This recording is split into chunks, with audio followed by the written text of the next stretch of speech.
Hi, buddy. Hi. That's it. Step all over my stuff.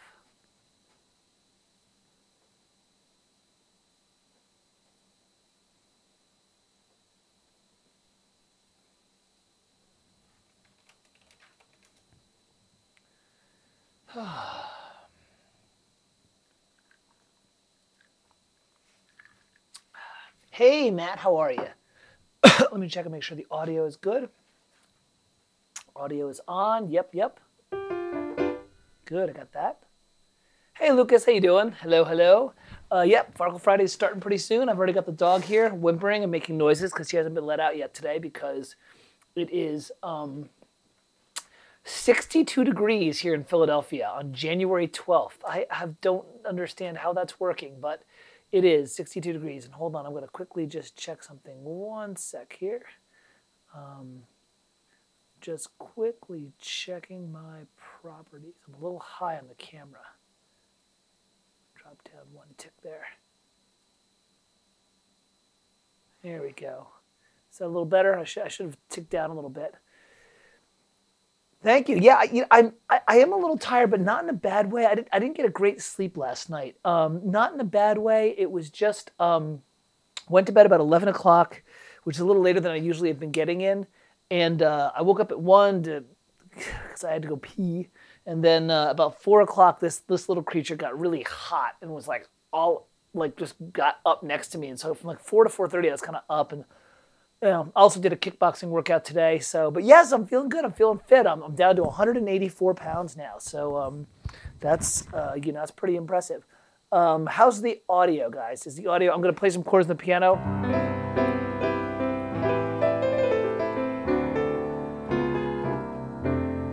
And that, along with that, that's pretty good. The level is good. Oh, hi, buddy. Oh, you're such a good girl.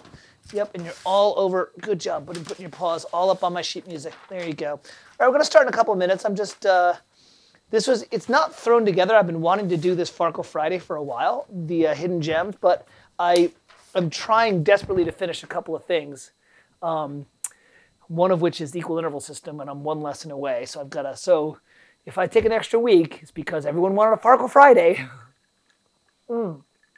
And by the way, Happy New Year to everybody. Happy 2018. I hope you all are having a great... How's your New Year starting so far? Is everyone's New Year doing well? I'm going to get in here. You don't need to see. You can see my pretty face for a while. How is everybody's... There we go. I moved down my screen a little bit because my head was like in near the top. Yeah, no, I'm feeling good. I'm just about the weight I'm supposed to be. I'm supposed to be between 180 and 185, and I'm 184 right now, 183 and a half. But I've been cutting calories. I've been at like 1,600 calories, 1,700 calories, which is about 1,000 less than I'm supposed to be. So I'm literally just amping up this week. I'm amping up, to 1,800 and then to 2,000 and then changing my workouts a little bit to put some muscle back on. I mean, I've got some muscle and everything, but I've definitely lost some, which is fine because I wanted to be a little bit leaner. I wanted to move a little better in the boxing ring. I started boxing and doing mixed martial arts again, which was a lot of fun. So Lucas is having a great New Year so far. Deep sense of gratitude. Good, good. It's so easy, especially in the stress of the holidays, to get caught up in the pressures of what we perceive people are expecting of us and things are expecting of us and what our deliveries are. But you got to remember, man, life is pretty good. I have been doing a lot with Sarah and with Catherine this last 3 months to do some interesting new directions, both in life and career and all those things. And there was the moment where we were kind of sitting at the Christmas table, the week between Christmas and New Year's, and it was like a Norman Rockwell moment. It was like the dog was next to me, and I was feeding her turkey or whatever, and we were shooting the breeze, and we're going to play some board games afterwards. And I was like, this is a pretty good life. This is, I'm working on 2 video games. I'm, just finished a film, like. Work-wise, I'm hanging out with my wife, who's a singer, and we're working on some, projects. And then just family-wise, we're playing board games, we're spending time together. My daughter actually likes to be around me. This is a good thing, So, hold on a second. Let me just check here. Streaming is good. Live stream checklist. Okay, great. Looks like our stream is looking good. Healthy is good. All right. So how many people do we have? Give me 1 sec. I'm gonna just check. We're gonna start in a minute. I'm just trying to see how many people do we have today. I gotta look at. It's so tiny. It's just Luke and Matt. All right, cool. Whatever. We're gonna start in about a minute. Because, and where's Xaviez? Somebody hop over on the Discord and tell Xaviez to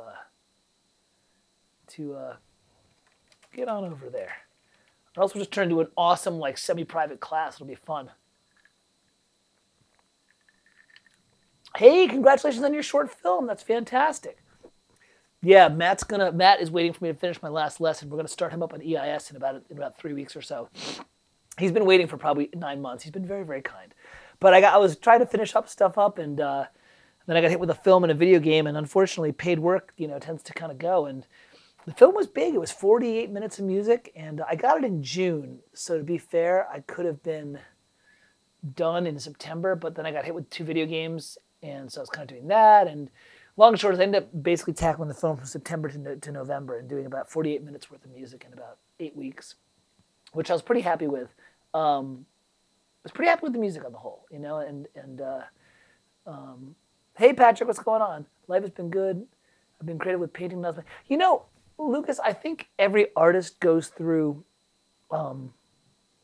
phases where they are in a white-hot creative, and then they provide themselves an opportunity to reflect upon what they've done, and they take a step back. I actually haven't written anything in probably about 2 weeks or so, and not that I haven't been active musically. I've been rehearsing with my choir, and I've been listening to a lot of music.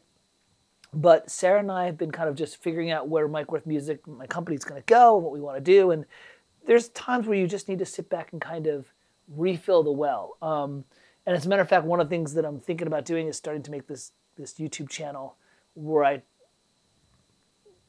draw parallels between the way a warrior or martial artist conducts themselves in training and the way an artist does, because there's actually a lot of parallels.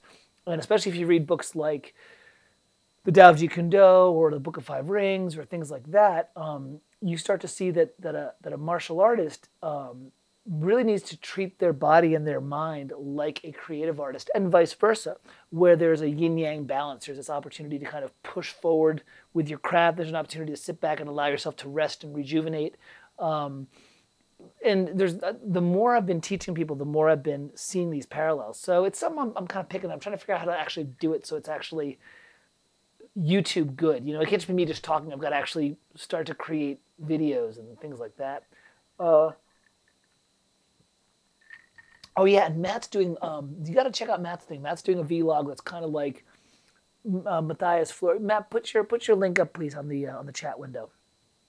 I mean, he's a little older, like he's in his, like, I think, early 30s. And he had an active career in other sectors, but he's starting his career as a full-time composer. And so he's just going through and doing all the things that we have to do as a beginning composer. He's registering for his PRO, and he's understanding how to brand his website, and he's doing some soul searching as to what kind of music do I want to get known for and all that stuff. And he's documenting it on his video logs. And it's just really cool to see. I mean, we're all in this together, and just to see a talented artist who's kind of figuring out how to kind of focus his talent into a professional career. So check it out. I think you should, totally check it out, because he could be a future hidden gem. If only that were related to today's talk. So speaking of which, it's 3:42. Let's jump in. What do I got? 3 people? Fine. I don't care. 7. I got 7 people? No, I can't have that many. There's 7 people watching now. There we go. See? All right. So let's jump in. This is going to be more of a relaxed, fun thing. And this ties into where I've been at for the last month, which is an opportunity to kind of take a break from actively composing and kind of replenish the well, so to speak. So I like to listen to music. It's one of my favorite hobbies. I mean, I listen all the time, and I'm constantly annoying Chillbot with jazz questions about like new jazz to listen to and things like that, because I can't get enough of it. And I feel like I'm playing catch up, because I feel like I never followed the jazz of the 90s. And so there's lots of jazz out there that's just so good that I'm just not aware of. Oh, by the way, Jim Beam and Diet Coke. Oh no, Jack Daniels and Diet Coke today. So there you go. So the theme of today is called Hidden Gems, because what happened was I was going through my playlist and going through my Spotify and going through my local hard drive, and just I've been in a fantasy music kick. So I've been listening to, like, obviously Conan the Barbarian and Lord of the Rings and that kind of stuff, and I found a bunch of tracks that showed up, and it's one of these things where I was like, oh man, I forgot how good this film score was, or or man, this composer really hit it, and I started saying, these are guys that were like so hot in the 80s and 90s, but they were in a very specific, not only time in their creativity, but a time in the industry where certain things were happening that allowed them to be very prolific. And we'll get into that in a bit, but the long Monkey 47 and Fever Tree Tongue here, I'm going to do it in a second. Sorry, there's Matt's drinking his thing.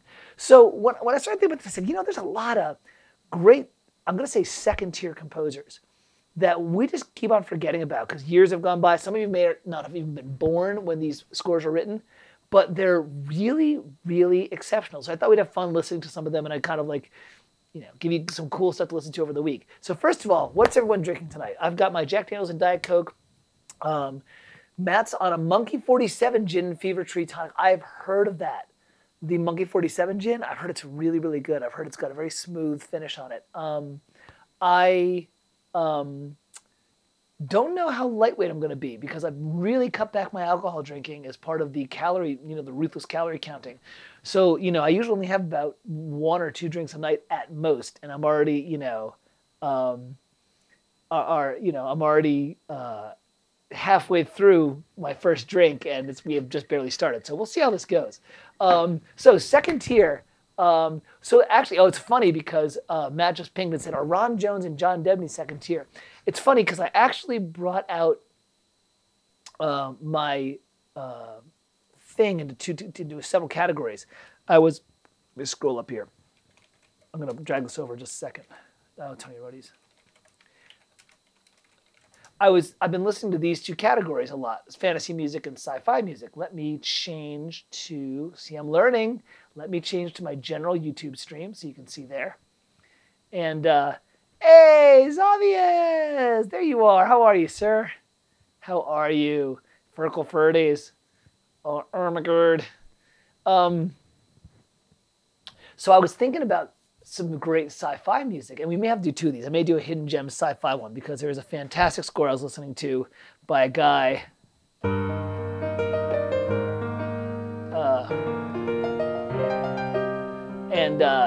It was that's a fragment of the love theme from that, which is one of my favorite. Like, God, that score is so much better than the movie in many ways. You get a lot of that. You get a lot of these scores where you're like, God, the score is better than the movie.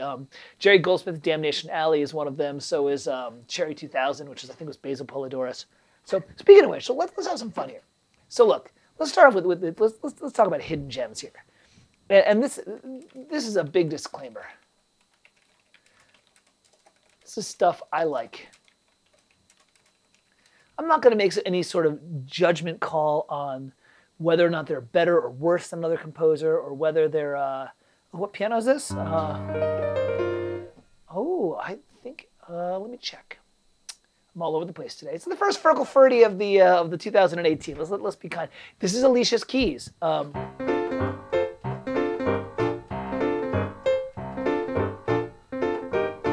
I'm a little rusty. Yeah, that's Alicia's Keys. It's solid, right?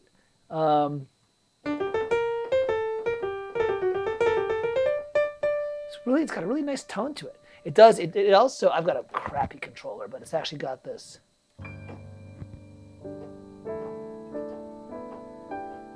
It's got a nice feel. I like it a lot, actually. This ties into something else. At some point, I've got to do a template talk, and I will at some point.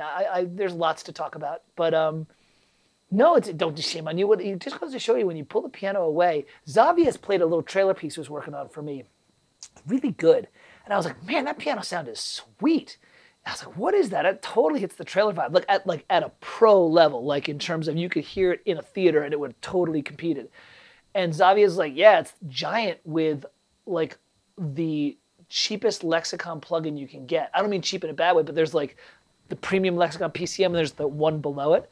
And Xavier's was like, yeah, okay, you know what you can do? Bring your gray reading pillow. There you go. Yes. Are we doing Katie's Corner today? Yeah. Want to say hi to everybody? Hello to everybody. So anyways, so Xavier's was like, yeah, this piano bit here was the Giant, which comes with native instruments complete, and it was using a Lexicon, but like the inexpensive Lexicon. I think it's like $30 or on sale, and it was completely competitive. Everyone says Happy New Year. Happy New Year. Go bring your gray reading pillow because that's what it's there for. And Merry almost Valentine's Day. Yes. All right, everyone says hi. So long and short is we're getting to the point where you really don't need to go super hog wild with getting specialty stuff. You can do a lot of good music if you learn how to produce it and mix it with the stuff right out of Native Instruments Complete, with the stuff right out of like the Cinesamples core, East West Hollywood core. I mean, you can really do some stuff. So back to hidden gems, because why not? I'm in a chatty mood today. I apologize in advance. I'm just chatting all over the place. So the hidden gems, this is stuff that I like. And I am not saying whether or not these scores are good, better, or worse than what's being done contemporary. I don't care about that. This is just stuff that I like, and the criteria that I use is, I think, it's right. It's all right. That's why I moved everything. I think these themes or these pieces have wonderful themes, vibrant, tasteful orchestration, and excellent. Remember, I always use the word plasticity of themes and theme development, meaning these themes are able to be morphed and modulated into different emotions very, very smoothly. That's all. And the ones I've been listening to is like fantasy and sci-fi. I'm sure we'll do one. Maybe it'll be a little theme or a series where I do one on like spy music and one on like, espionage, one on sci-fi, whatever. But right now we're doing fantasy. So Patrick, yeah, you should be using Alicia's keys. It's really good. It's great on a weighted 88 key. I'm actually thinking about getting the M Audio Hammer 88 for one of my 2018 purchases. Because the problem is this particular junky one, which is the old Pro Keys 88, has 0 velocity, so it's like you can't really play quietly. I don't know, just kind of whatever. It's really, really junky. All right, so here's how I got to the first one. We're gonna listen to some fun stuff. It's gonna be a listening session. I'm going to bring over. What I'm gonna do is I'm gonna play it when it's over here, so you can't see it. So this started when I was in fantasy mode. So I was listening to Basil Polidorus, and I was listening to Conan the Barbarian, which if you have not heard Conan the Barbarian is phenomenal. And I was listening to Lord of the Rings. And all of a sudden I kind of like got over to this CD, I'm dating myself, CD, and I hadn't heard it in ages, but it reminded me of this great composer who was a product of a certain time in the 80s.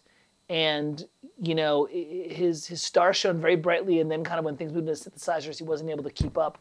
Even guys like Jerry Goldsmith were able to keep up were having trouble keeping up for a while. So, oh, by the way, before we jump in, these are the guys, when we talk about certain areas of music, these are like the titans that we always talk about, right? We talk about Golden Age. We talk about Korngold, Steiner, Miklos Rosa, who did like Ben-Hur and stuff. Bernard Herrmann, right? A couple others.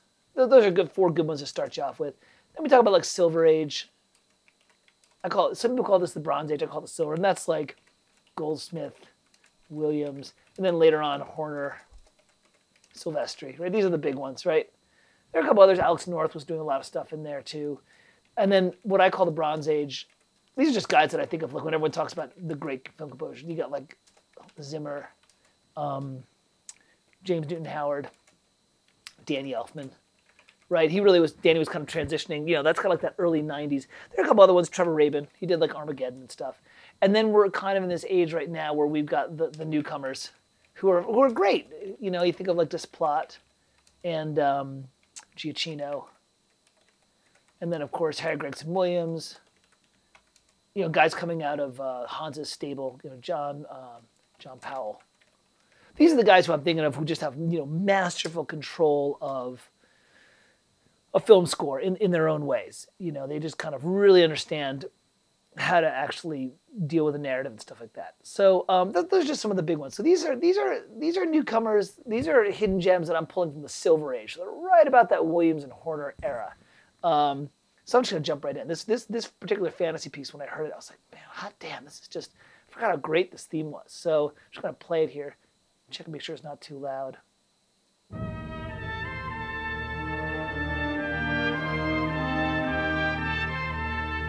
Oh, any more? Oh, that's not good. Good job.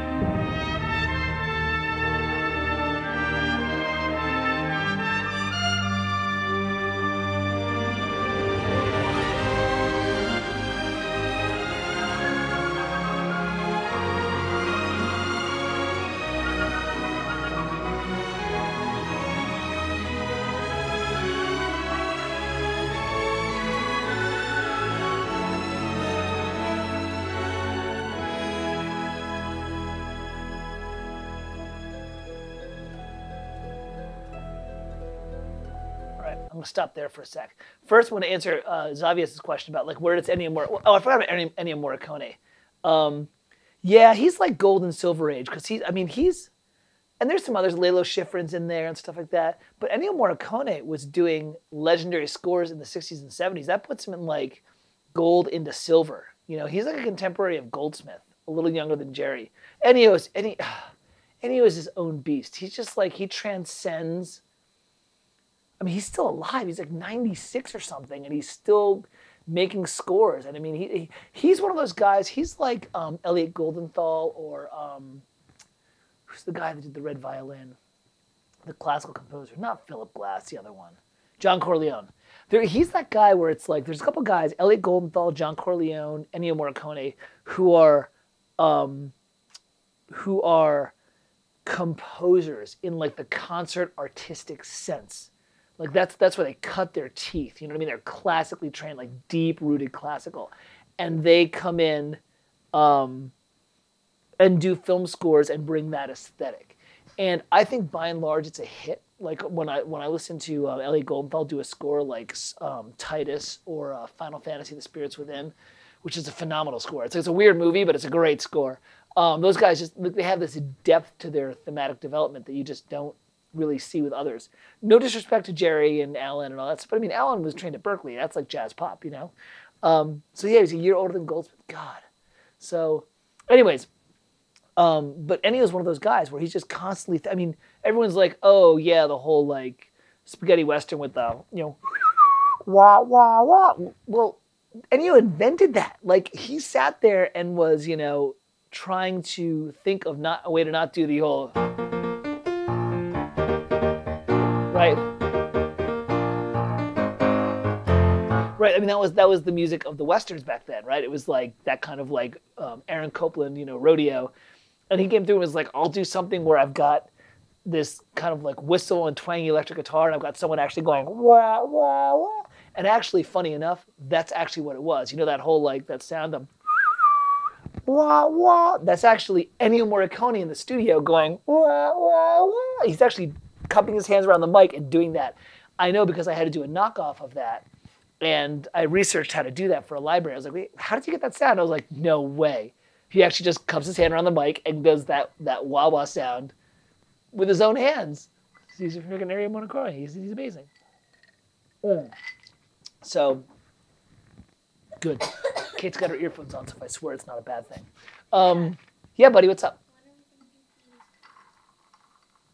Everybody, if you had written a piece of music for Katie's Corner, start looking it up because Katie's here, which means we're going to, like, you know, see what's going on with Katie's Corner. So anyways, yeah, isn't that cool? Xavier, that's like a little fun little, like, trivia. There's so much cool trivia about film composers. Anyways, let's go back and listen to this again. Because somebody said, was it Patrick that said, it sounds a little bit like the Ghibli Orchestra. Yeah, it's got a little bit of the Joe Hisashi thing going, right? Let's listen to it again, and I'll let it continue. That was the main theme. But man, that theme was really unique. I mean, it's very catchy. Da da da da da da da da da da da. And by the way, if you've seen my Farkle Fridays on 8-bar themes and on that kind of stuff, like this is like a classic, like A prime, B, A. It's all intervallically related. Ba da da da da da da da da da da. Da da da da da da da ba da da da da. Beep section. Ba da da da da do do do do do do do. So it's actually A prime, B, C. I mean, it's like this is not hard. So let's do it again. And actually, we're gonna go forward because for all my little synth towns out there, Xavia's being one of them. There's an 80s synth that floats in here because he was trying to like figure out. This is back when synths were like they were trying to figure out how to use them in the orchestra, and it was actually pretty successful. But here we go. How's the volume? Is the volume good with my voice? Like the score is not too loud for the voice?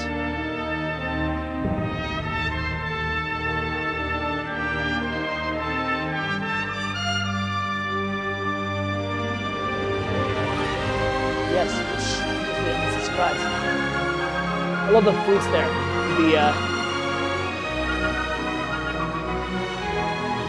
Just so fluttery.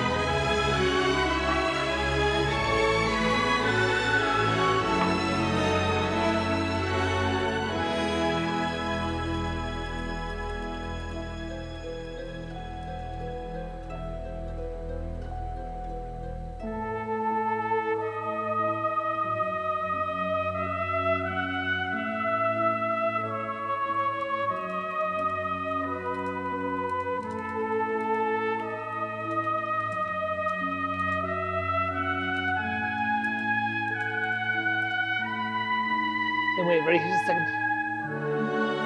This is a development of the theme. He's stripping away the shape and just come up with the structural tones and using this 1 to 4.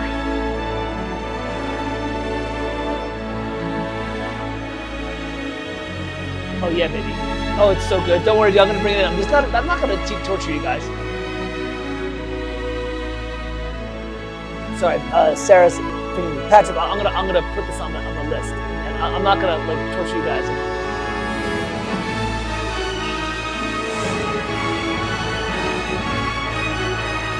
Let me dig it up.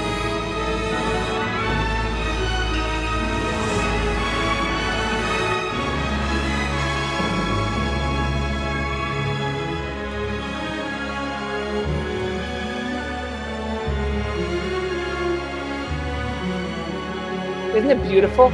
Classic 80s passing there. I love how the cellos come in to finish off the idea. I've got the YouTube playlist.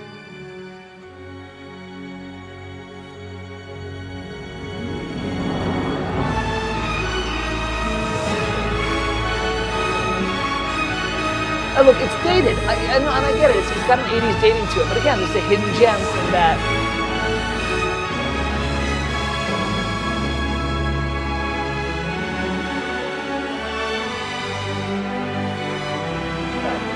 You guys get it. You guys get it. Right. So, anyone to guess what movie it's from? Obvious movie. This is so unfair. Catherine, I made Catherine see it. So. Everyone should know what it is. So the track, it's floating around somewhere because one of my students has a copy of it in PDF, at least like a suite, which includes the main theme. It sounds like a cliche movie about an adventure thing, but Matt, great call. Like this is definitely like adventure fan. Actually, the genre is considered dark fantasy, which is like a Conan the Barbarian kind of like, not high fantasy is and of course obvious. I played it for you a long time ago, so you're getting to suffer with it. But here's what it is. It is I just posted the link in YouTube to the first CD. It's The Dark Crystal, and it's a great movie because what the movie is about it's John Williams and the Muppets. Not John Williams, I'm sorry, Jim Henson and the Muppets. And everyone's like, oh, it's the Muppets, it's gonna be cute. And he did this like dark fantasy about the end of the world and all this stuff. And everyone's like, oh, I'm watching Jim Henson and the Creature Workshop, but it's really kind of scary, and my 6-year-old shouldn't be watching it. It's a totally messed up movie, but it's amazingly done. And the guy Trevor Jones did the music for it, and Trevor Jones was one of these, I believe he was British, and he was one of these guys who was in LA in the 80s with his massive orchestral chops and really did a couple of amazing scores, Dark Crystal being one of them. And then kind of when the synth revolution happened, he just didn't go with it, he says that he just kind of like didn't want to go that route. He was trained as an orchestral guy. He didn't kind of adapt. He didn't kind of, integrate like Jerry Goldsmith integrated, Alan Silvestri integrated. Even John Williams, if you listen to like stuff from Star Wars 2, the Clone Wars, Attack of the Clones, there's some electric guitar in there. There's some synths in Minority Report. I mean, like he's, still thinking of all that stuff. But in terms of thematic development, it's like that. It's got that amazing here. Let's go back to, the thing here. Make sure I can hear it. So you guys can see what I'm doing. So I'm going to nerd out theory-wise for a second. Here's why the score is so cool and why it grabbed my attention. That opening theme, if you look, it's an E flat, an A, and a C. And underneath it is a half diminished chord. To start a theme on a half diminished chord is really out. Like, that was not normal at the time. Like, if you're doing high fantasy, the Conan the Barbarian would be dun dun dun dun dun dun dun dun dun dun dun. It was all like, minor and Dorian, or it was, Lord of the Rings, right? Right, a lot of 1, 4, 5.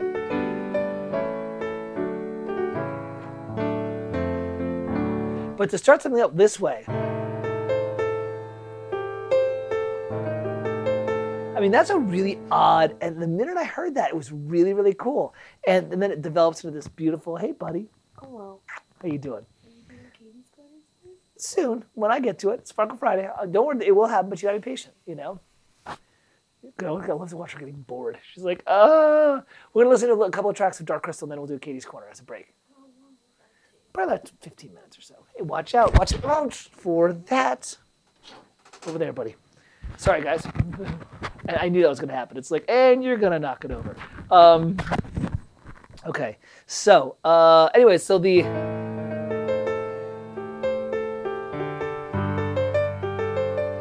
that was right, and then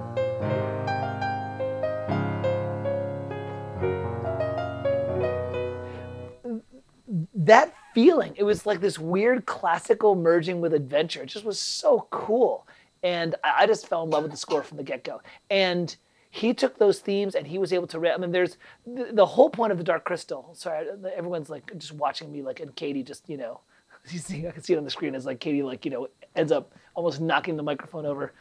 Yeah, good job, buddy. So,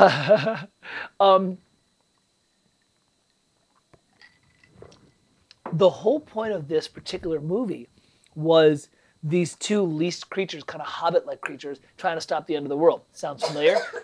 But the way this guy was able to convey the otherworldliness was just amazing. And those themes were able to be completely transformed. Here's one that I love where they find these creatures called the Landstriders. Here, I'm going to find some pictures. I mean, just some of these images. Here, let me find the Dark Crystal. By the way, there's a prequel being done, funded by Netflix. And it's coming out like in the next year or so. But I mean, like, it was so cool because these were like creatures. I mean, these were the main characters. Look at these things. These are the Gelflings. These are the mystics. These are the good guys, the good mentor figures. These are the Skeksis. These are the evil ones. I mean, how cool is this stuff? So, and there was a scene where they found these Landstriders. And the Landstriders were these tall creatures. These were all creature effects. There was no digital effects. And so these were people that were in these, on these stilts, and they would run. And the whole point was the Landstriders were able to get them over to the Dark Crystal area much quicker. But if you listen to how this person did this piece, listen to how Trevor Jones took that main theme. And I mean, there's such good stuff. Here's the Landstrider journey. He takes the theme, he turns it into this galloping thing.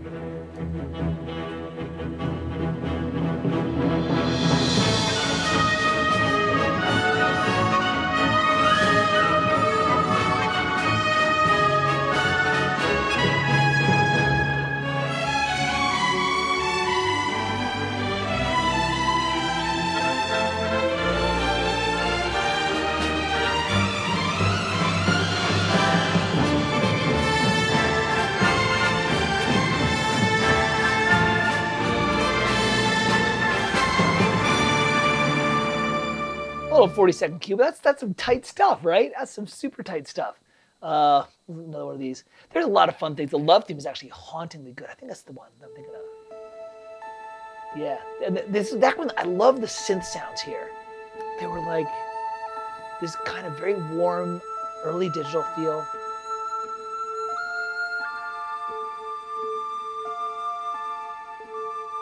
And that's like an ethnic recorder, just so magical. Chord changes, you don't hear a lot of these chord changes like this right now in today's world.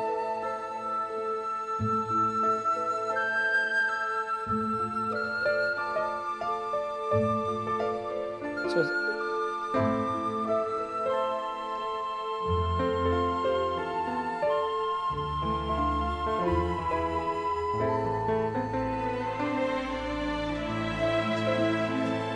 go for it, buddy.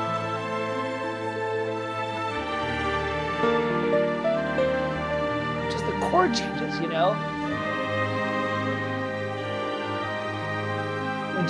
This is when you could write a complete piece of music that stood alone by itself.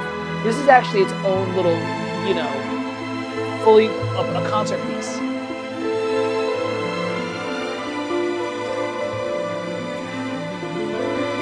That cello, this is so good.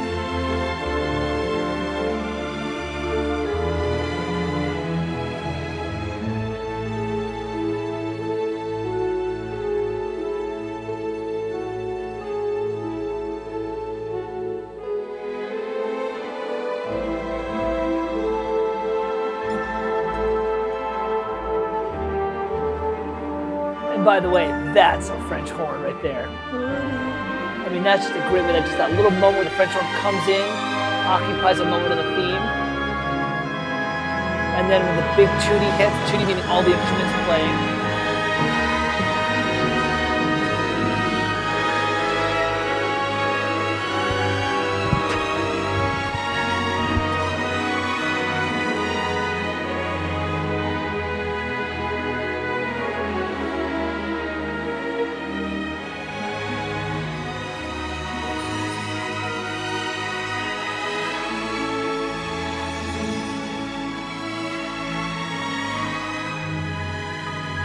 This is a trick that Trevor Jones did that really turned me on to him. Where he takes a theme and he harmonizes it with triads underneath it. So it's like...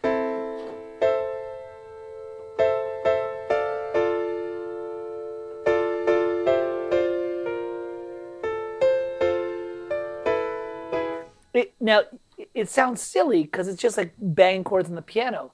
But when you swap those chords out, and actually I'll show you the other trick that you do. When you swap those chords out for, let me find my Symphobia patch. Because why not Symphobia?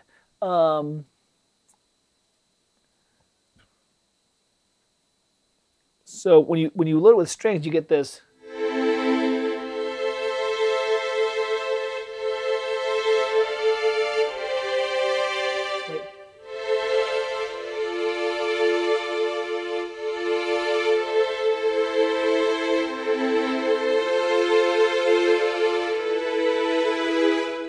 Can everyone see? Why did that thing go away? Oh, sorry. I'm going to play that again. Can everyone see the keyboard now? Sorry, everyone. The keyboard made it go away. So look, all I'm doing is I'm doing the main theme. Sorry, my pedal got messed up. I'm doing the main theme.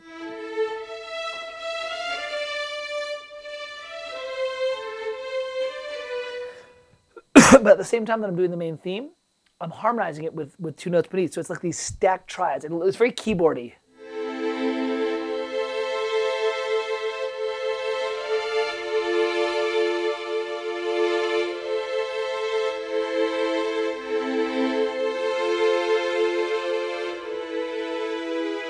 And everyone's like, oh, it's so keyboardy. You're not writing for strings. I'm like, no, it sounds really, really good. But here's the trick. Whatever you're doing, and Xaviez, you want your stuff to soar, this is going to be the stuff, all right? Everyone can hear this. I just want to make sure everyone can hear this. I want to say it once. Whatever note the melody is, which is the top note, you double it an octave above. So it goes like this. Oh, sorry.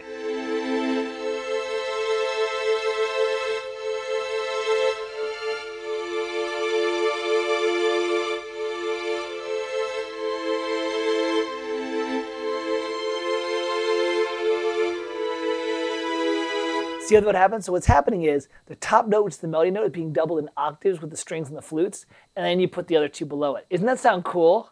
It's so cool. You can make anything. You make the dumbest theme sound good that way. I'll do a dumb theme.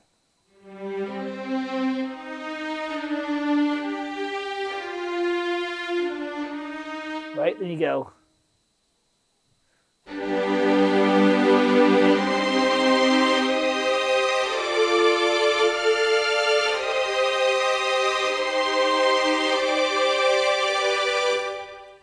See? There it is, right? that's it. If you want to know more about that concept, Alan Mayran orchestrating light. Yeah, there it is. It's all, yeah, I learned it also from EIS. It's in book 3, that concept of like harmony and thirds and things like that. Hold on one sec. Karma's talking about stuff. FF is going. Join us. Oh, Karma needs to, because he's all about these woodwind flourishes. All right, so that was the cool little trick that I picked up from that. But check out like also just the. I'm telling Karma to get over to YouTube. I'm gonna play one more cue from it, and then actually when Karma gets, I'm gonna play that little woodwind thing again. Yeah, Matt just posted. It's like Orchestrating the Line by Alan Mayran, which is a great course. It's a great course. Orchestrating the Line is like $70 or something. It's totally worth it. All right. Thank you, Karma. Oh, Karma, I'm gonna play this one more time, everyone. I'm so sorry, Karma. You know how you're all into like these flourishy woodwind stuff? Listen to this, dude. It's the Dark Crystal. This is the first hidden gem we're listening to. All right. This is the main theme, right? I'm gonna get some more ice while I do this. I'm gonna keep drinking, because why not?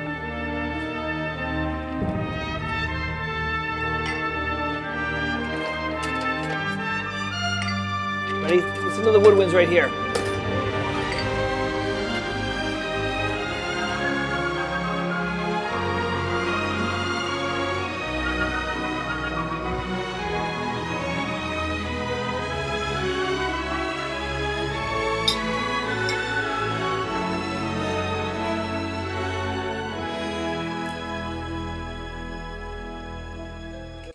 Isn't that awesome? So awesome, I'm gonna have another drink. Because why not? Oh, Jack Daniels, you know me like no one else does. All right. Sorry, everyone, I'm refilling my beverage. Everyone, beverage break. All right, I'm gonna play one more cue. They're gonna move on to the next hidden gem. Because I want you also to hear, yeah, right, Luke, scroll up, dude. You'll see it's the Dark Crystal, the score by, it's the first hidden gem, which is,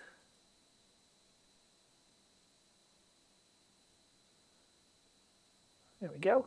For some reason, the streaming got a little interrupted. Yes, The Dark Crystal by Trevor Jones. Isn't that amazing? It's so good. All right, let's play one more cue, then move on to the next hidden gem. I may only do one by Trevor. I have one more piece I was gonna play. Maybe I'll just play a cue of it. Dude, but like I put the YouTube link up. Just go and listen to the whole score. It's amazing. But this is my favorite one. He also does dark stuff really well. This is like when I think this is the one I wanted to do. Where's the one that I wanted to do?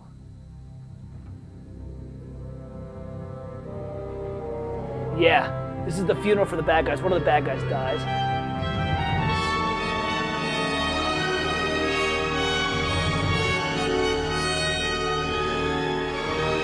Dude, it's so good. Hidden gem, the Dark Crystal. And then, oh God, Jack Daniels is so good with Diet Coke.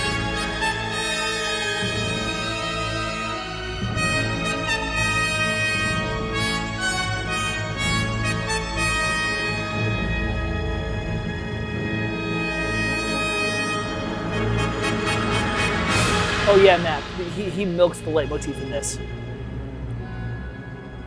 This is the Skeksis funeral. You guys can see it on the chart. All these woodwind like these weird dissonant clusters. It's so good.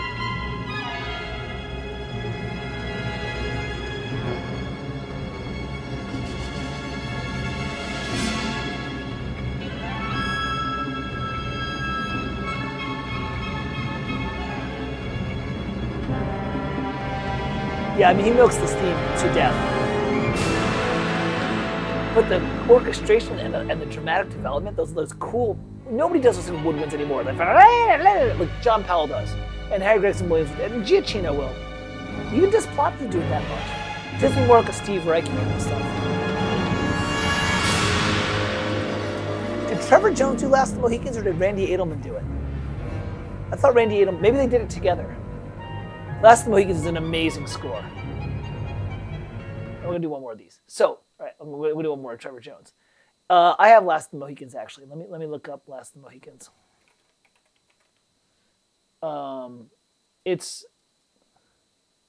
Yeah. Oh, Trevor Jones did do it. It was Trevor and Randy. They were doing it together. Oh, it's so good. Oh, Xavier, this is such a good score. This actually was used in a lot of trailers in the 90s because it's got such an epic build. It's got this great percussion thing going. Dude, Trevor Jones is a beast.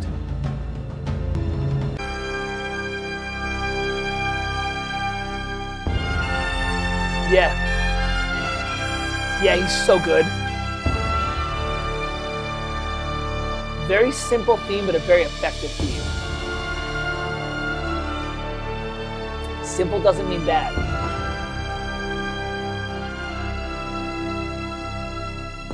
But there's more in the 90s when pop and rock were starting to infiltrate Hollywood for film scores, so the themes are becoming a little bit more stripped down and simple. They're still great, just, you know, like Driving Miss Daisy and all that. All right, let me play one more because I'm going to have some fun with this. So, now we're talking about Trevor Jones and all that stuff, right? Here's the thing that happened that kind of, then I started going through my CD supply over there of Trevor Jones stuff and being like, all right, well, what do I have? You know, because I mean, as I can see, I just got tons of those. There was something that was really hot in the 80s, in the 70s really, and then it was still hot in the 80s. And this is an example of a composer finding work because of the way the market was. There were a lot of these TV production companies that actually had the budget to put together movies of the week, mini-series. You ever heard of these things? TV movie of the week, mini-series? They were like, they would take place over like a week. It would be like Monday, Tuesday, and Thursday, an hour to 2 hours. It ended up being a 6-hour thing. And so it was like, it was much bigger than a movie. And a lot of these had budgets that rivaled movies. And they would hire composers and get full orchestra and that whole thing. It's funny because when I see Netflix doing some of this stuff now, like the Daredevil, the binge-watching Daredevil, it's a variation of that model. It's 13 hours of this thing. It's all released kind of very quickly. But the production value was very high. It was all about telling a deep story. Some of the ones that you would see were Shogun. These were miniseries. Lonesome Dove, which we're going to listen to in a bit because it's so good. And there was this one that I came across. I'm like, oh my God, Trevor Jones did that. And it was Merlin. Not the one with the young boy with the big ears. I'm talking the movie from 19, which had a young Sam Neill as Merlin in it. And so I popped that one up. I'm not going to play the hidden game with this one. And again, this was because, you know, Welcome to Hollywood, which is where you, oh, I don't have that. Oh, it's in Spotify, that's why. When you are known for something in Hollywood, you keep on getting rehired. And The Dark Crystal put him on the map. And Merlin Trevor Jones. There we go.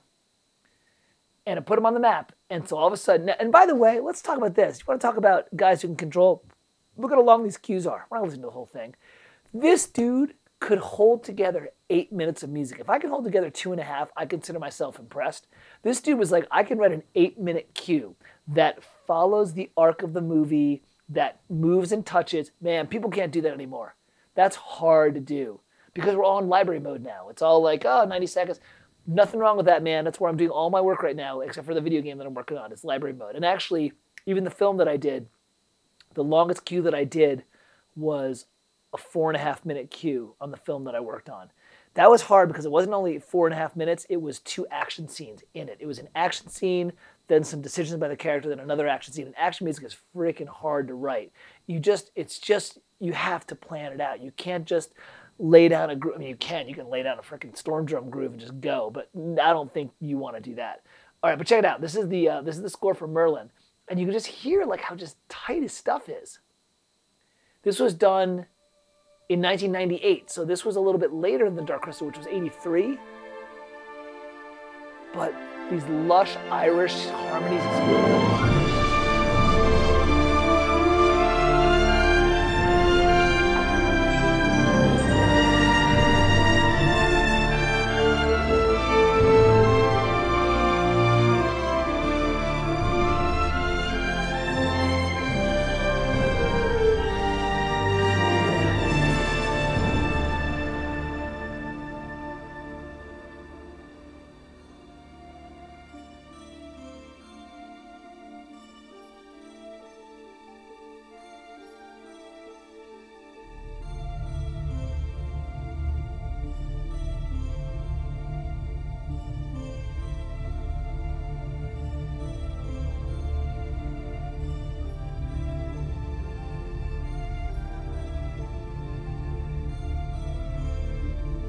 really tasteful. I don't. Oh no.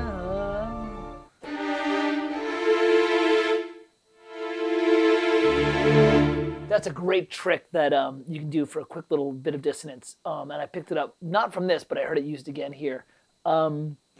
Which is you just take a triad and you take the root and you move it to the second. You know, it's the days of our lives. You know, that whole. Just a great little trick that he picked up.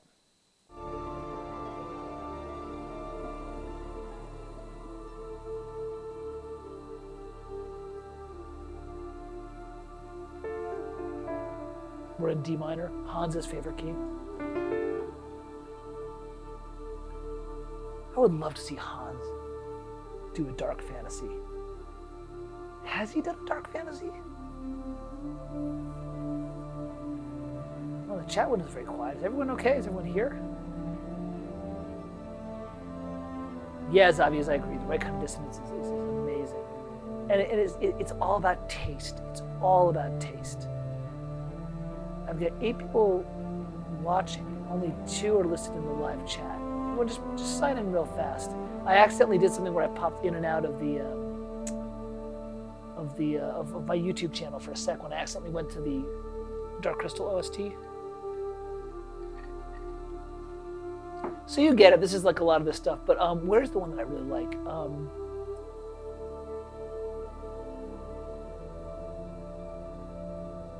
Let me go find.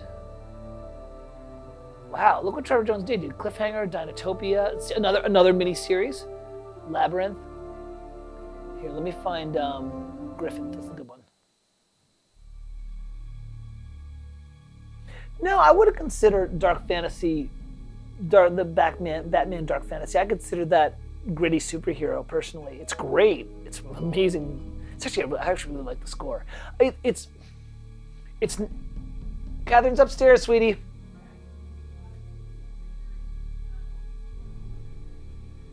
Why?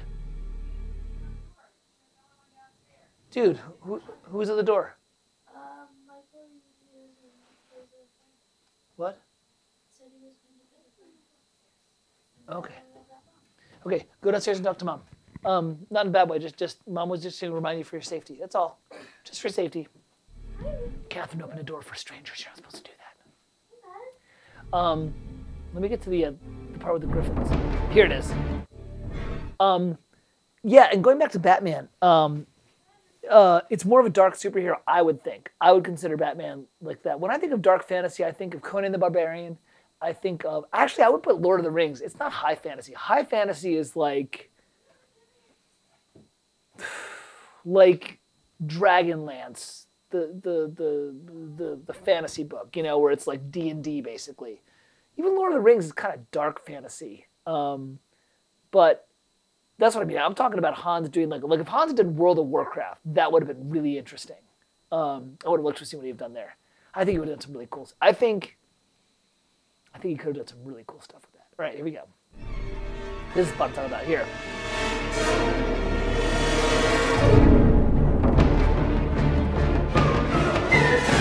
This is got action stuff, right?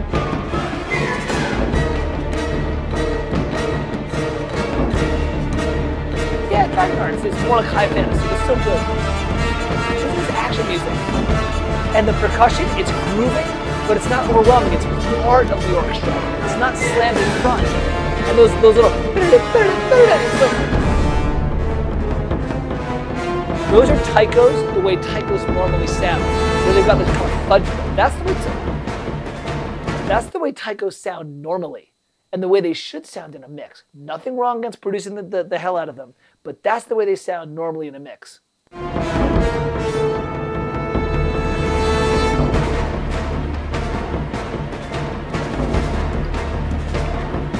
There's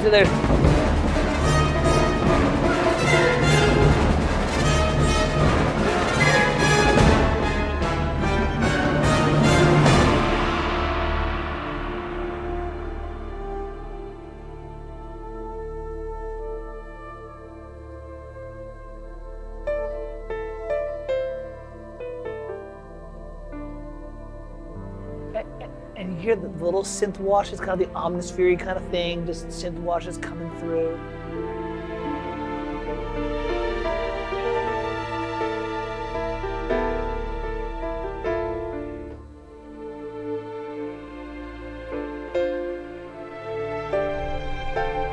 Open fifths here. Open fifths?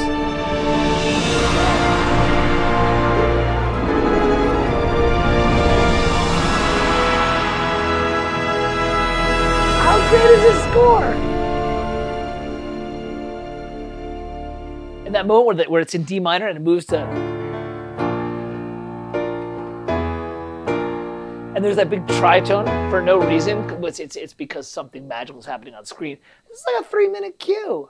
So, man, Trevor Jones, man, like, and look what he's done, man. Dark Crystal, Dinotopia, Labyrinth. I haven't heard that one. I'm sure. Cliffhanger was pretty good, actually. I mean, so when I think about like hidden gems, the first one I think of is Trevor Jones. It's like you guys. So the scores you guys should check out. I didn't realize he did Dinotopia. And you know what? We just figured out. So the ones you should check out: Dark Crystal, right? I'll put Dinotopia because I'm sure it's good. Merlin, old 1998 film. And then what was the other one, which was Dragon? No, not Dragonheart. The Last of the Mohicans. I didn't realize he did that.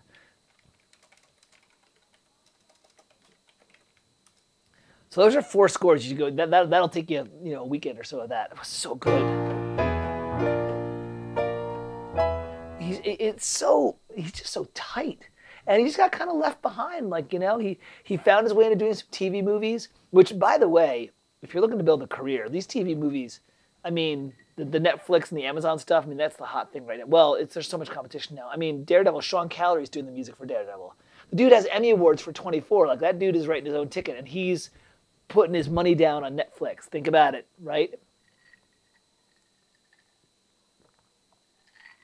I have no idea what vibrating is. It must be variation. All right. What do you guys think of that? What do you guys think of the scores so far? These, like, we're doing a little bit of listening bit, but what do you guys think of what you're hearing? Pretty cool? I'll wait, and I do have one checking while I go get the next one up and running. I'm going to move this over here. All right, let me bring the next one up. Because it kind of...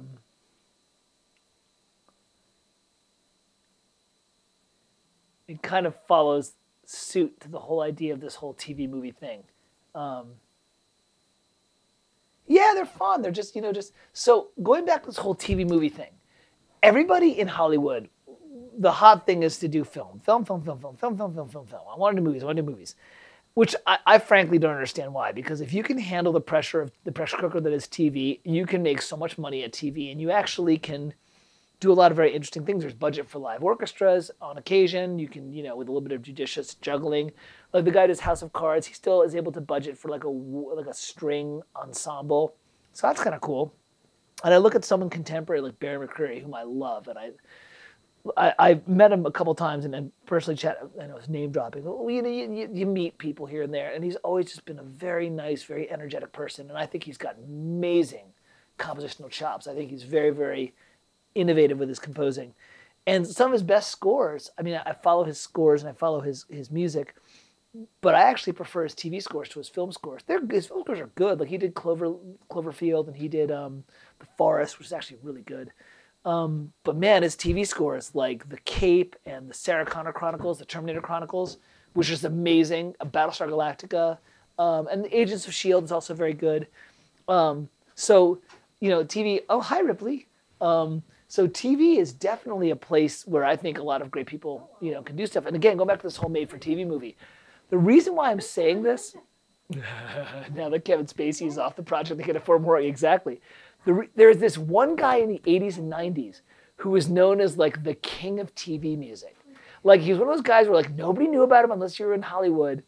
But everyone in Hollywood knew about him. We're like, dude, this guy's the dude. Like he's the person, And I snuck into him because I was, again, listening to fantasy music.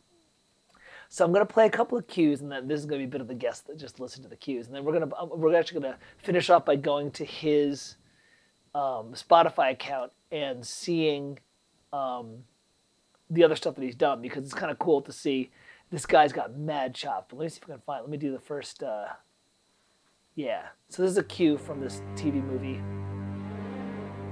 So this is a made-for-TV movie. It's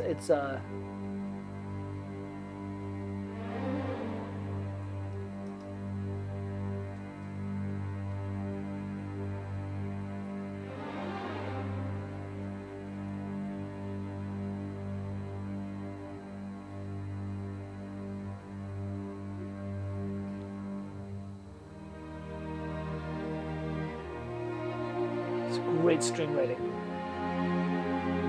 This is from 2000.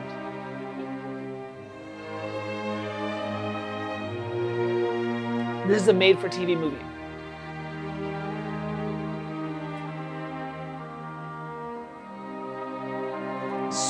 Oh, I forgot. This guy loves the oboe. He brings the oboe and the English horn in like any chance he can.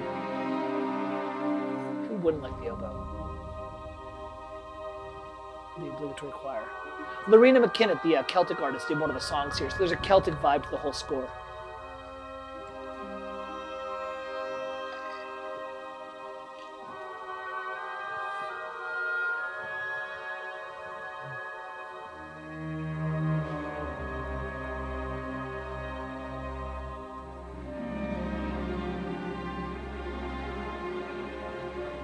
These little scrubbings.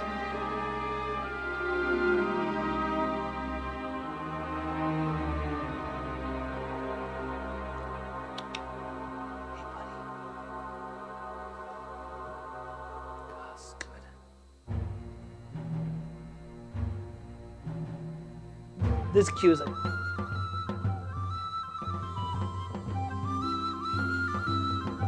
this is when they are in one of the villages outside of, this is an English village. Oh, live instruments, come on, you can't fake that.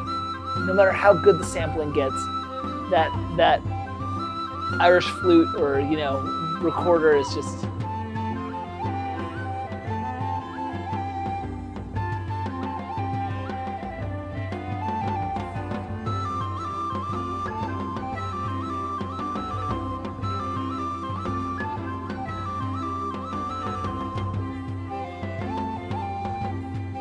skip ahead to this spot here. He brings in the orchestra underneath and changes it into the orchestra.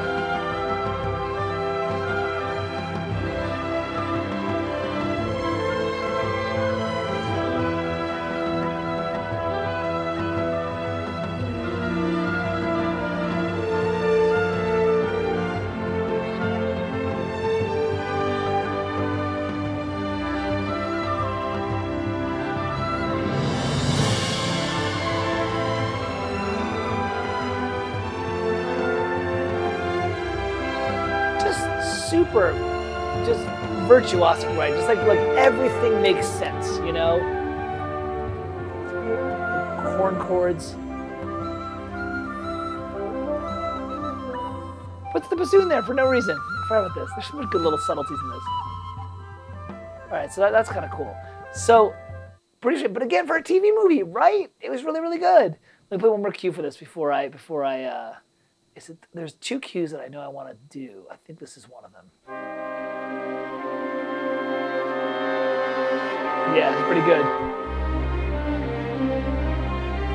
I love like the dread drama here. It's like the hero has to do something. Is he gonna do it, you know?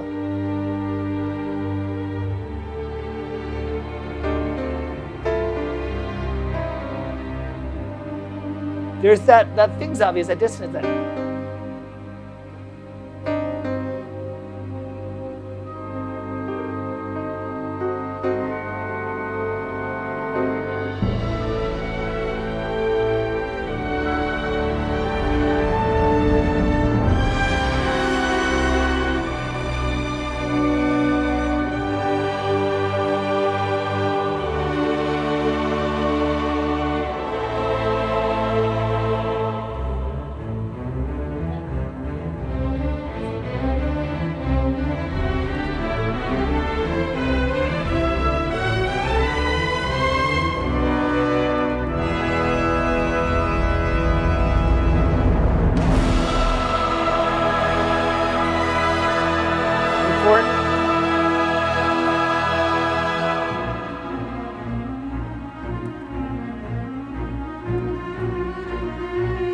The clarinet and the strings driving that.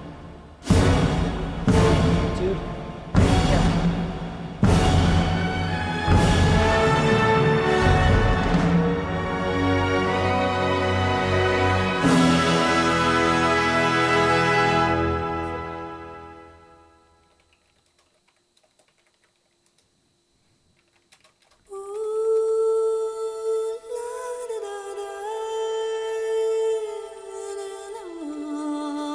Sorry, Sarah's hitting me up for something.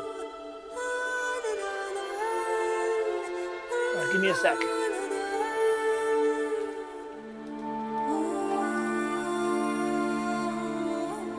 Yeah, right, that Baroque feeling. I'll stop there for a second. Now it's all Celtic. Like, it's super cool. It's like, there's a Baroque-ish feeling. Like, this person obviously has classical chops. He's able to handle, like, that kind of sequence. I'm going to play one more little bit, and then we're going to reveal this, because it's kind of fun. But it's really good, solid music, right? It's like, where's the one? I think this is the one. It's the battle music.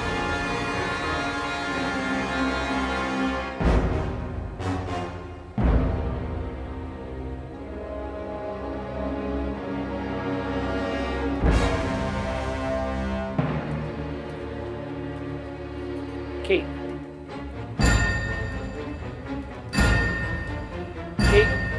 Kate. Yeah, just for a proof. She needs to. What I'm talking about.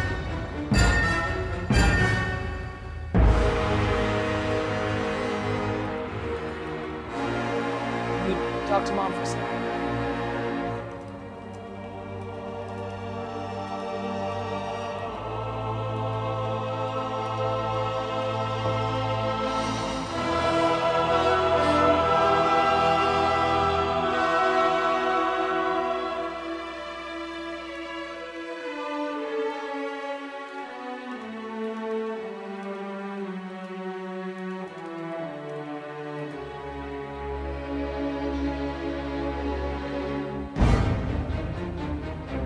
That great octave cymbal. Those are Zob. Those are cellos and bass and octave. So easy, but so.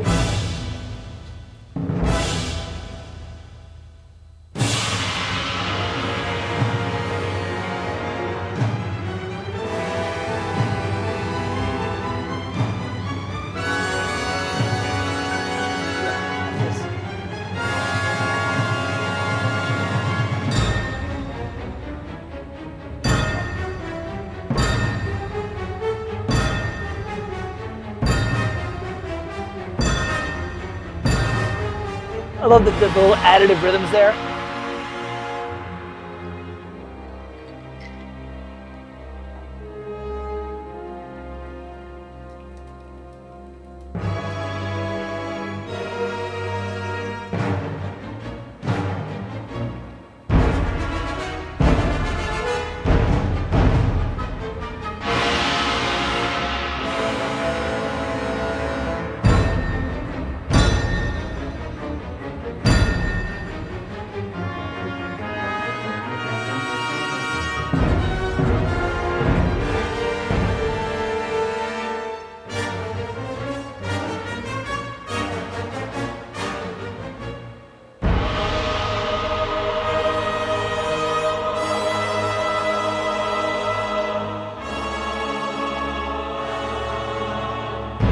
This is so good.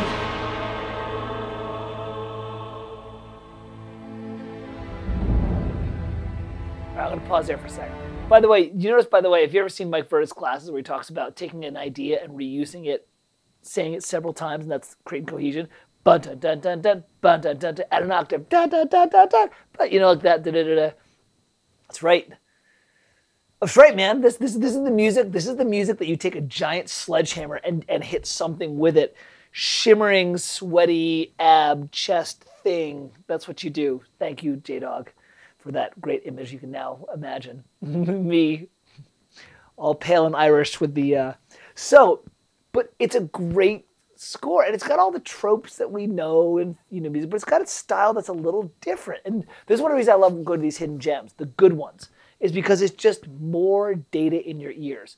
The more influences you're hearing, the less you'll sound like any one person. I've been really starting to kind of fall into a Goldsmith, Bernard Herrmann, not pit, but like route, because I've been listening to a ton of Bernard Herrmann, and I always listen to a ton of Goldsmith because he's amazing. And I was like, I need to like listen to, but I want to go to the Williams route because J-Dog's already hogged that with his, I'm going to do all Williams all the time. Right, J-Dog? Mm-hmm. So I was like, let me go find some of these hidden gems. So this cat, I want to guess what this is. It's a fantasy film. It's very, I'll throw it up here. The guy, it's The Mists of Avalon, and it's a guy named Lee Holdridge. There you go, Lee Holdridge, baby. This dude is like the TV god. Like he is like, and like he's never gone into film, but he's won like all these Emmys. He's won I think he's won all these Golden Globes. Like he's just one of these beasts, like orchestral. I don't know why he's never gone into film. Maybe it's just that he's got a sweet thing going. He's got his client base. He's doing the TV movies. He's got his budget for a live orchestra. He's got a beautiful style. And I'm going to play for you, as I have one more drink, I'm going to play for you a couple of his little tracks from other films that he scored, TV films. Because he's doing TV films, he does a lot of stuff that's kind of like family friendly, like East of Eden and stuff like that. But he's got a great sound. He's got mad chops on the orchestra. And he's just one of these little hidden gems, that everyone can do very well to learn, and he can write a theme. The dude can write a theme.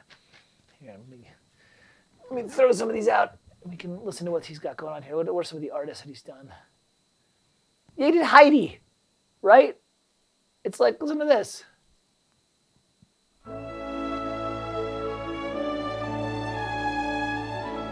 Right? So beautiful.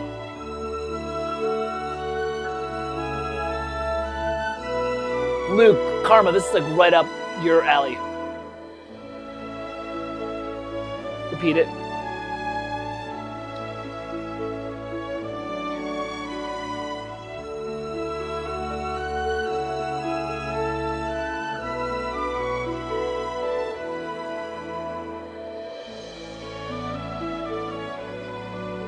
God, he's so good.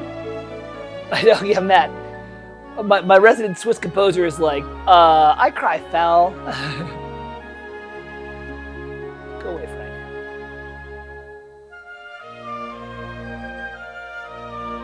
God, I haven't listened to this in years. Because I was in the Avalon thing, but this is so good. Look, make the statement and then modulate it. Zaviez, you've always tried a cheap way to extend it. Listen. Right? Listen to this. This is so cheap, but it's so good.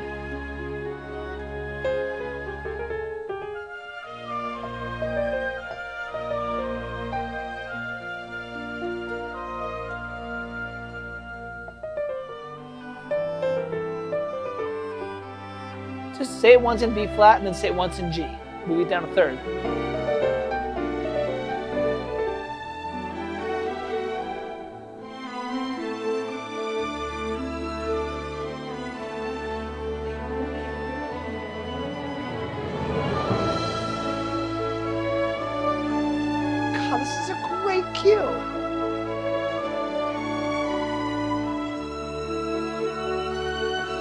Karma, this is right in your world, dude. You want to write stuff like this. We all want to write stuff like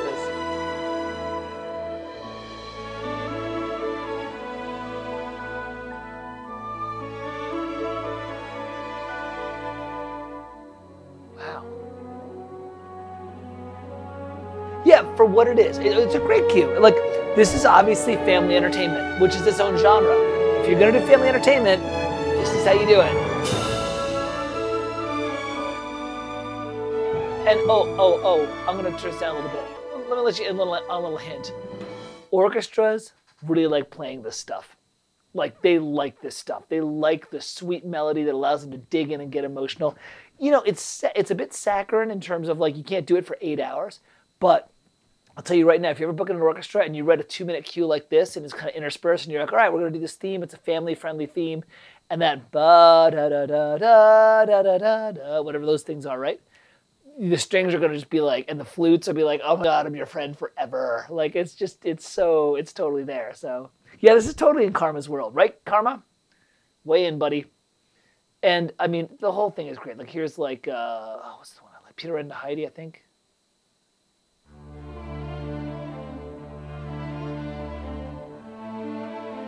Man, he gets so much out of very simple gestures. Lee Aldridge is a hidden gem. Like, this guy, he can do his thing.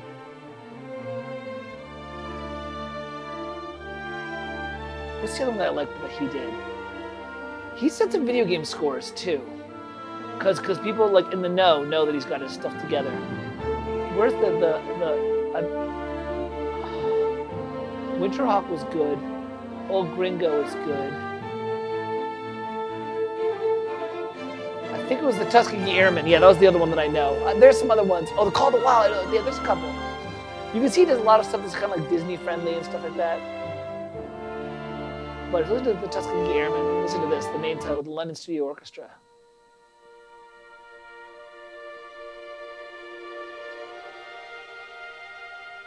Right, this is him channeling Copeland.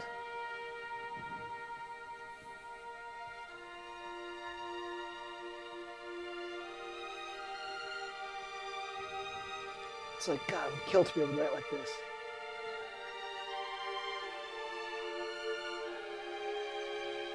Where'd that chord come from? It's brilliant. He's amazing.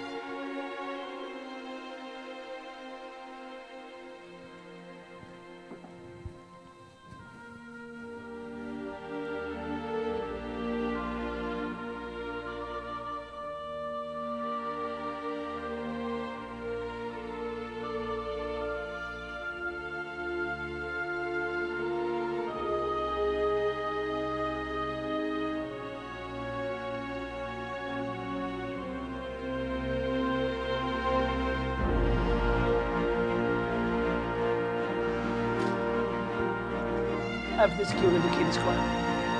Stay away. We'll do this score.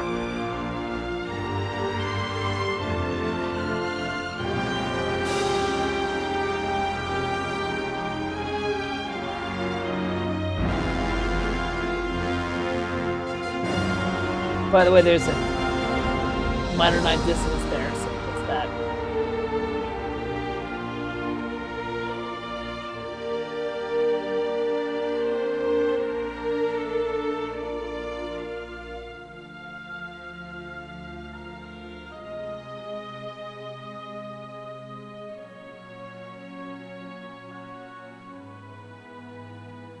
He's so good.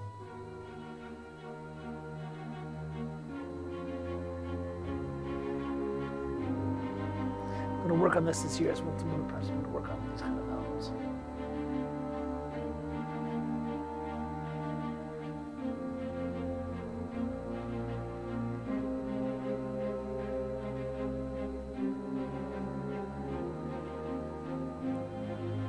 So you get what this is about. And then there's, I think Suicide Run is the one I like too. We'll get to that one.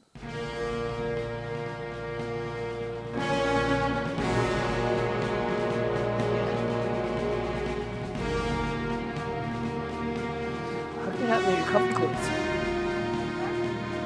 Fair enough. That's a good point.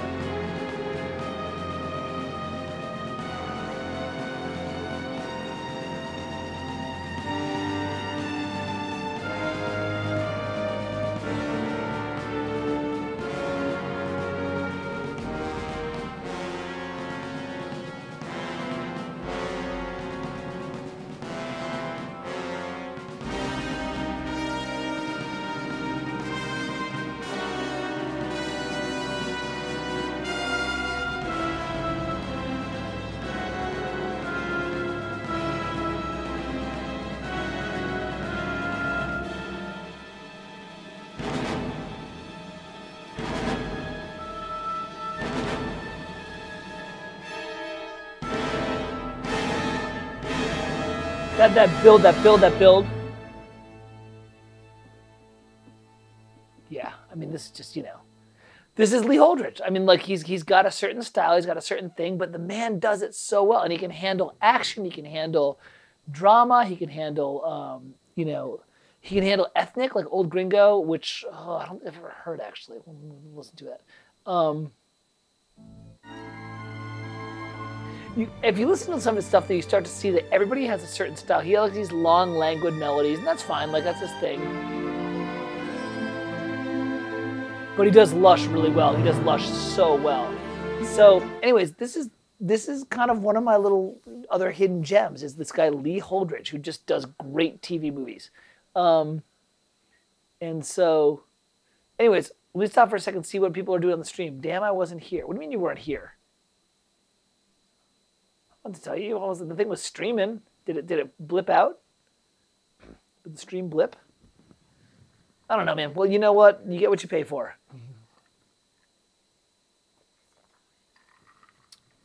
Oh, you missed.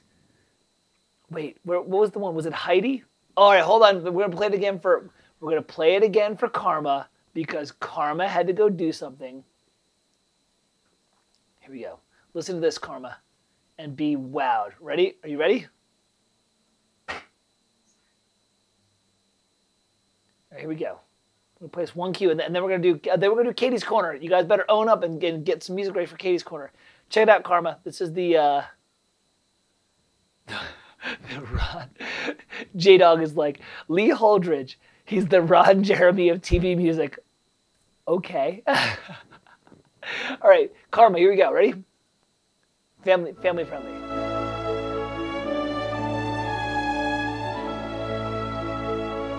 This is pretty.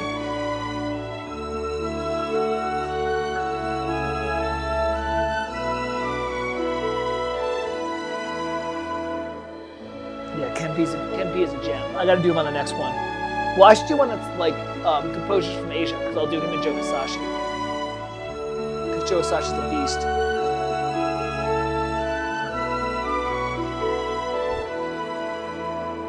Right, Karma?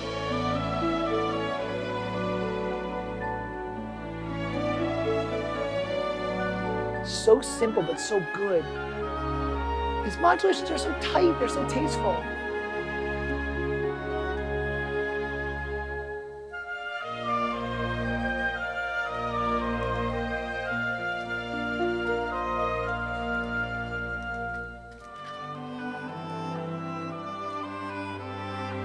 So then that I like. They're all good.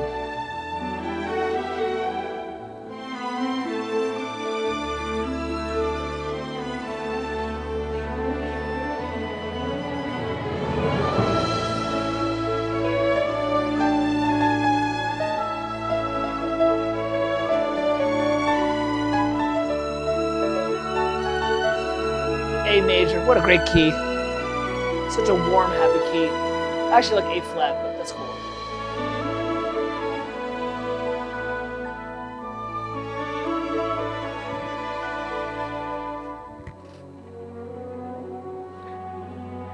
Right, Karma? This is like in your world, right?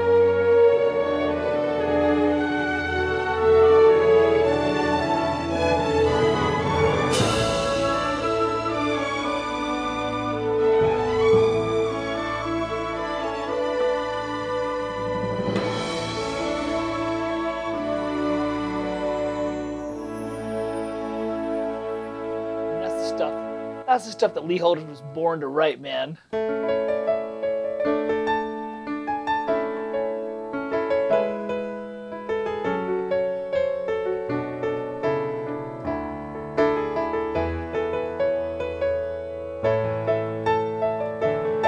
mean, I always hear, here's, so now we're getting a little philosophy.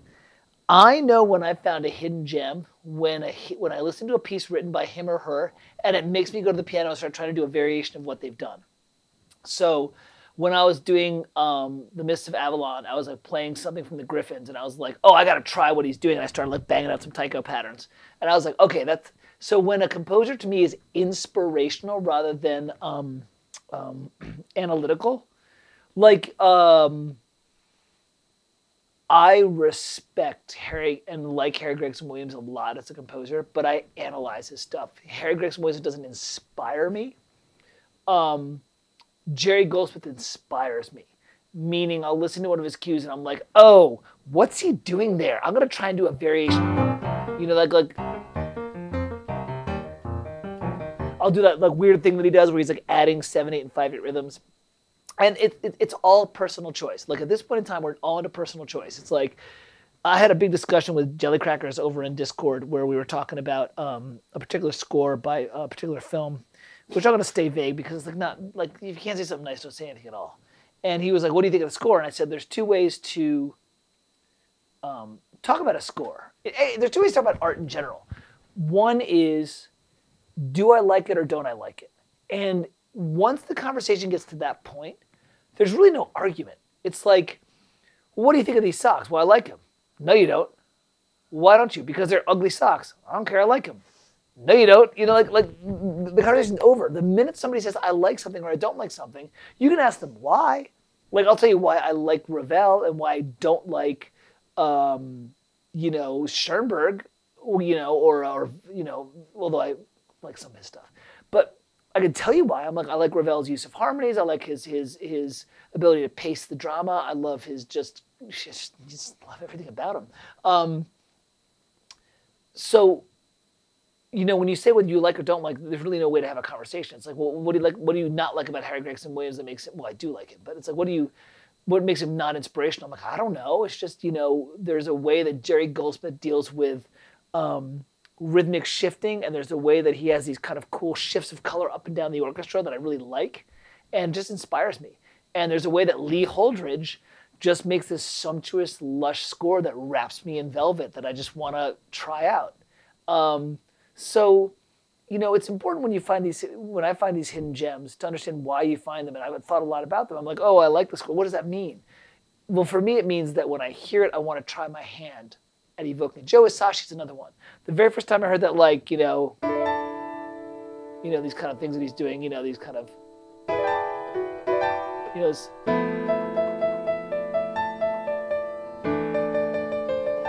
that kind of stuff that he does, these kind of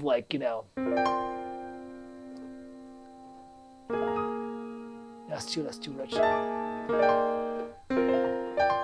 Oh, I'm kind of inventing stuff in the way. What does he do? He starts with that. These quartal chords. Yeah, that's correct. That's correct. He does those kind of things, right? When I hear those things and they inspire me to try my hand at it, that to me is a hidden gem.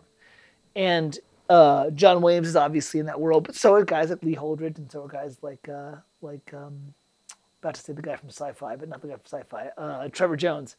And so is Joe Hisaishi, man. Like his stuff is just, it's inspirational to me. It's so different. It's so different, but it's so emotional. So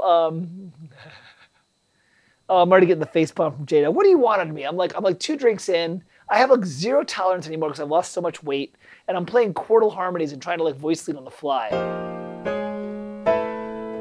What do you want out of me? There, I just did some weird 4th and 5th thing for you. So, anyways, listen, we're gonna do Katie Corner in a minute, but 2 composers for you to check out for hidden gems that are just different but good. Trevor Jones.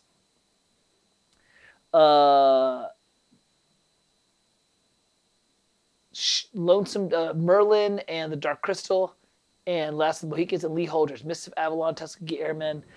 Oh God, Snore, what's up? Do you have an example of high register oboe? You go watch the YouTube thing. I just did a whole bunch of things with Lee Holdridge. He loves oboe stuff.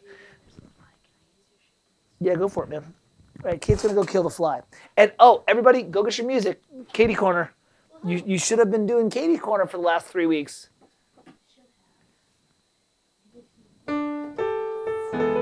What's the mission? Hold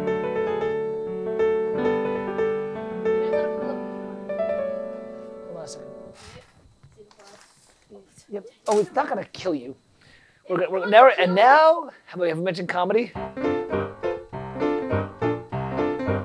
Kate now trying to kill a fly. It's going to be great. Oh God, it's in the lights. Okay, that's fine. No, don't hit the light because I actually It's broke not one of in the those. light. Okay, there we go. Don't hit the light. This is really sad. Come on over here. Stop. Okay. Get down here, fly. So An example of high register obososis. Come on. All right, everybody. I feel like I'm calling to a reluctant cat. Come on. Come on. All right, everybody. Let's finish up with Katie's Corner. Everyone, hey, all joking aside, and it was a ton of fun. Thanks for letting me just kind of like share some little hidden gems. It was more of a listening session. Thanks, buddy. You were really close, buddy. It was like chaotic in here. Here it is. Farkle Friday Live. Uncut, unedited. Don't do that. There's ice in there. Did you guys have fun, and girls, listening to just some hidden gems? I mean, to me, it was like sometimes it's fun just to get together. I used to do this up at NYU with my friends. Well, it wasn't I did it. We all did it together. We'd just get together. We'd crack a couple of beers and wine, and we'd all like just put on music that we liked. And just be like, oh, have you heard of this piece? And it was really fun. It was just, I might make this a semi-regular thing, just like a little listening session. But if I do it, then maybe you guys can all weigh in and send me cuts. And then we'll be like, oh, hey, here's Matt's cut that he sent that we should listen to. And we'll listen to it. You know, we'll take like 10 minutes and actually listen to it. And then like, oh, here's Luke's piece and here's Jaden's piece and stuff like that. So I think it'd be fun. But man, these are really nice pieces here. All right, Katie's Corner. First, Matt's already sent the cue that he did. Where is his cue? He sent it over on Discord. I don't have the wave handies in my portfolio. Direct the first clack longing. Okay, cool. Can you get the Oh, you're using a real crafter. Okay. Can you get the I don't know. What's the picture? the drawing? I sent it. It's the Shattered Elements one from my story. Oh, yeah. Hey, J-Dog, do you have the photo from Katie's Corner? I don't have it. I just pushed it up. You didn't keep it? No, I didn't keep it. I am insulted. It was, yeah, by the way, so as we're getting this, J-Dog, see if you can dig up the picture. I thought I put it on Discord. Let me see. I'm asking J-Dog. I'm sorry, buddy. I just, we'll figure it out. And Karma, thank you. No, I lost 40 pounds. And to be fair, I'm a little thin now. I wouldn't mind packing on a little bit of muscle, so I've got to actually increase my calories a bit and like I gotta hit the gym. But I'm healthy, I'm fine. I'm doing 10, 12 strict pull-ups unbroken. I have a 6-minute mile. I'm A-okay. I just was tired of being a little pudgy. Although everyone's saying they're like, I wouldn't mind seeing a little more weight. I'm a 183 right now, 184. I'm probably gonna end up between 185 and 190. We'll see. But you know, the camera adds 10 pounds. So, but I feel great. It's an old film thing. I've got 2 cues. So what Katie did for Katie's Corner was she's writing a story right now that's 4 young magicians, and in their world, the dimensional doors that keep the dimensions apart are controlled by 4 elemental portals, and the 4 elemental portals have been shattered. So the dimensions are bleeding into each other. So these 4 young heroes, each of which can control an element, are journeying together to repair each portal and stop whomever destroyed the portal. It's a great setup. It's a perfect fantasy setup, right? For, you know, kind of like Hunger Games meets Lord of the Rings kind of thing. Doesn't matter, man. Dude, everything's been done before. All you can do is tell a story in your own way. So look, both J-Dog and Matt did one. Yay. So here's Matt's one. The picture was the 4 elemental children. They're not children. They're like 13 or 14. They're teenagers. Yeah, 14 or 15. So, and each one of them was having a gem, I believe, that had their I didn't just copy and paste a JPEG at all. It's fine. No. J-Dog's asking what picture. I don't know. There's a picture I posted from 2 weeks ago. It has 4 people and they're facing Hey, a giant disembodied You're the eyeball. artist. It's your responsibility to bring the picture up, dude. I can't help you. It's on digital and I sent it to you. You said, yeah, I got it. All right, hold on a sec. Let me take a look and see. Do you remember what it was called? Shattered Elements. Hold on a sec. Let me go to Gmail and look at this. Shattered Elements. You sent me the link to the story. Well, I sent you a picture. All right, give me a sec. No, you didn't. You can Sorry, just buddy. look if I sent you an image. All right, hold on a second. Sorry, guys and girls. Budsies? No. Have you guys heard of Budsies? It's amazing. We'll talk about it next week because, or next whenever I do this. All right, I can't find it. So, anyways, high fantasy, teenagers doing their thing, and this was it was the four of them in the picture, and there was like an eye or a face with like lightning and eyes. yeah, they were obviously going up against like the big bad Sauron, Hey. right? It really was basically. So here's Matt's. He did this. This is called no. It's just, this is what it is. This was his. He got inspired by Katie's Corner. Nice opening. Speaking of like Lee Holdridge, there's a certain feel to that.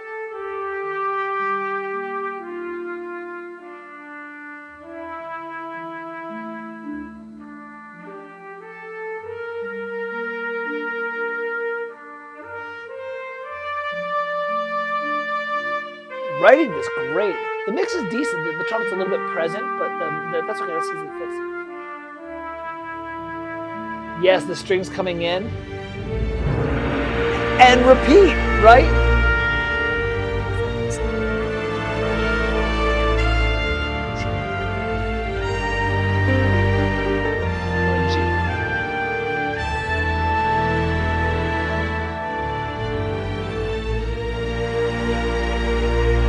There's some great stuff in here, man. This is solid.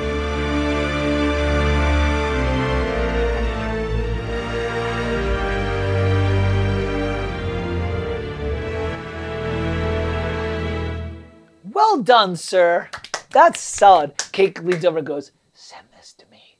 So, I have an idea for an animation. all right, see?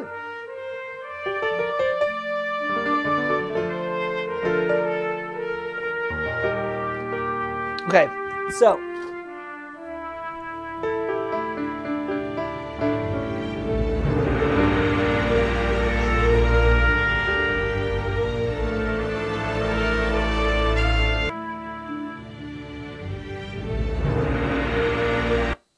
Right there. Right there. That one right there. I would swap out that trumpet for a flute an octave higher because the strings are going and you're in that register and you've already played with that trumpet. So it's kind of like, why not swap out the trumpet for a flute an octave higher? So now the strings go. See what I did there? And now you've got it like climbing up the octaves. You know what I mean? Like, da da da da,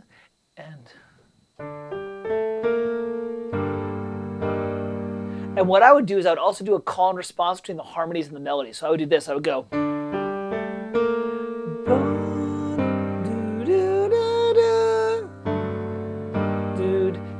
Maybe not exactly right, but you see what I'm doing? Like I'm actually doing like a call and response where I'm letting the bottom stuff be blank. Like I'm like wait, ba da da da, dun dun, yeah, bum bum, yeah. That's so it's like.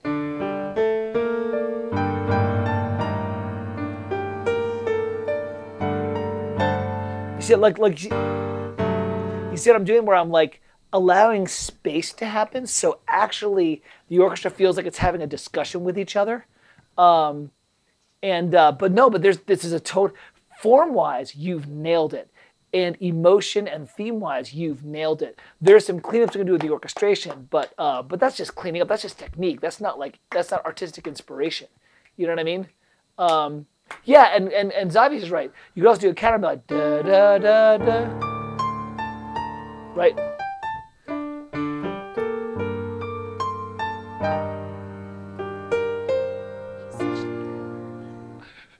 Catherine leans over and goes, "You're such a nerd." Yeah. So that's what I'm thinking. Hopefully you guys can hear me. Hopefully, for some reason I just thought I thought that I was not getting any vocals in. Anyways, so Matt, does that kind of make sense to some things? But man, you've nailed the vibe of it. Nice work, sir. Very nice. J-Dog. Are you ready? Here's the J-Dog. Okay.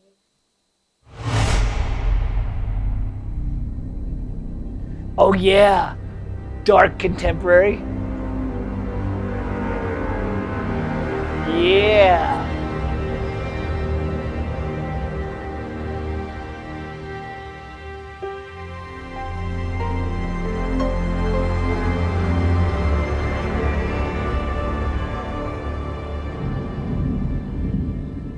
Dude, that was some seriously dark and like just like not sound designy, but like just dissonant, discordant, like excuse my French, Kate, like shit ain't right in the world. You know what I'm saying? Like that's what it was, you know? Yeah. Yeah, both those were fantastic. They were great. I liked yours, Jada, because I liked them both. One was oh, here's the alternate. There's an alternate. Dun, dun, dun. All right, hold on a sec here. Katie's Corner version 2. They're both great. Matt's was super thematic, which is, and Matt, you're right. That's like the sundering theme, right? Matt's like,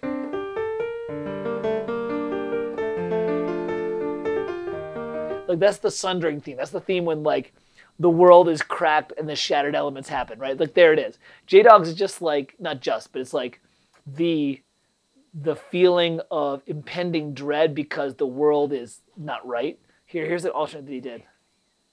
Yeah, fire tornadoes.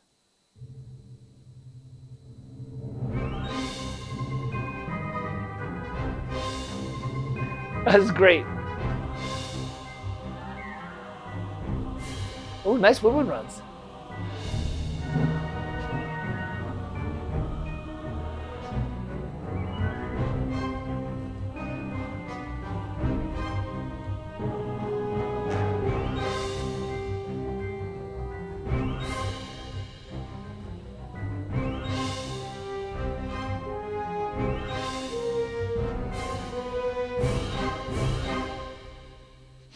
It's got the In the Hall of the Mountain King, right?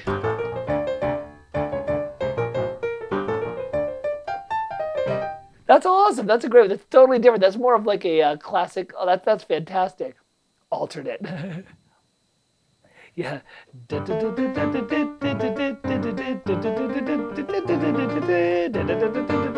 going to say, I was like, dude, there's like, did you just buy a woodwind library? And you're like, look at these woodwind runs. I can play them all day long. I was like, they were great. They were awesome. Hey, that was J-Dog's option. What do you say? Bravo. And thank you. Yeah, your buddies were all hooking you up.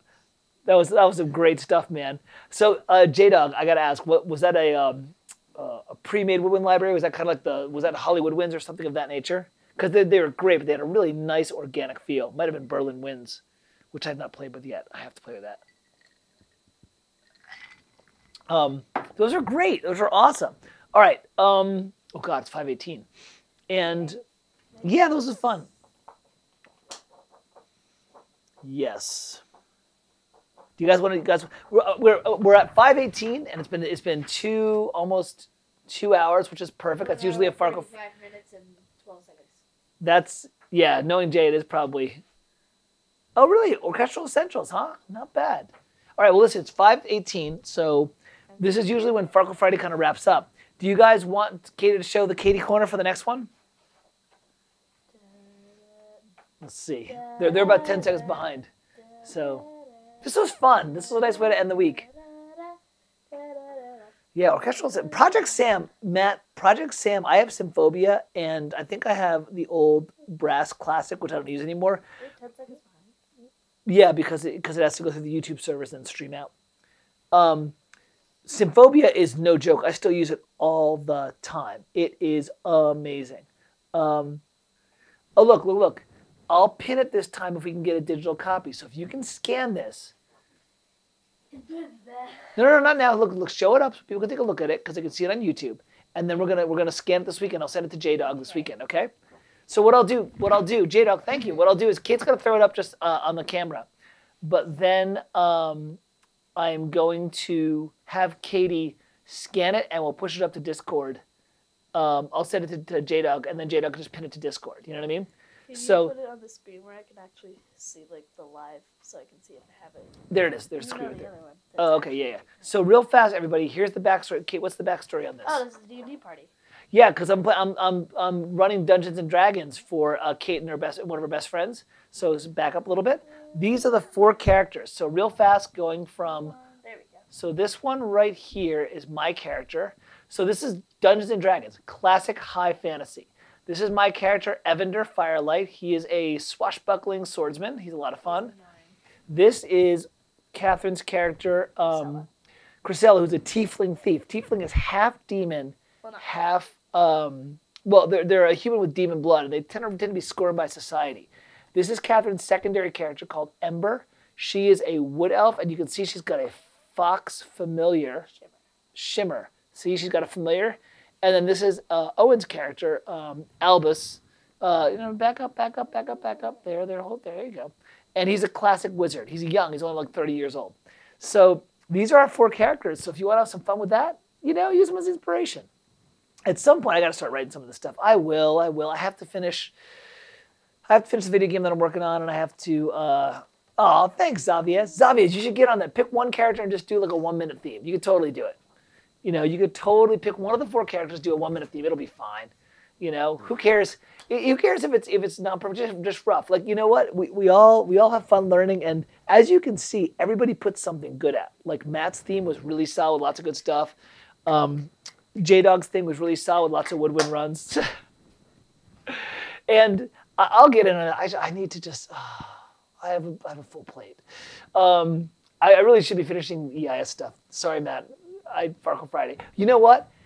Take my little hidden gems and go listen to some stuff over the weekend. Listen to some Lee Holdridge. Listen to some Trevor Jones. Especially, Zav is definitely a wood elf. Especially listen to like the cues that I was talking about for fantasy, because they're really, really solid. J-Dog, you'll really get a kick out of the Dark Crystal and out of Merlin.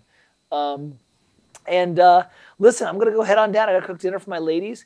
It's probably getting close to midnight for my European friends. I think Zav and Matt, we're getting close to midnight for you guys. So, hey, Happy New Year, gents. It was so great to see all of you. It's funny because I realized this is actually a YouTube stream, so at some point other people are gonna see it. But this is like my 8 or 9 buddies that we hang with. So,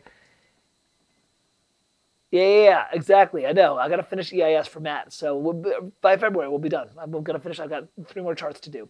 All right, everybody. Merry Christmas, Happy New Year. Sorry, my hands are a little sore. I got some cracked knuckles from boxing. I will see you guys in a couple of weeks for Farkle Friday. I don't know what it's going to be. We'll figure it out. But in the meantime, go have a great weekend. Listen to some Lee Holdridge, Karma, and listen to some Trevor Jones and Lee Holdridge, everybody else. It's been great. Thanks for the hang, everybody. Take care and have a great night. Happy Farkle Friday.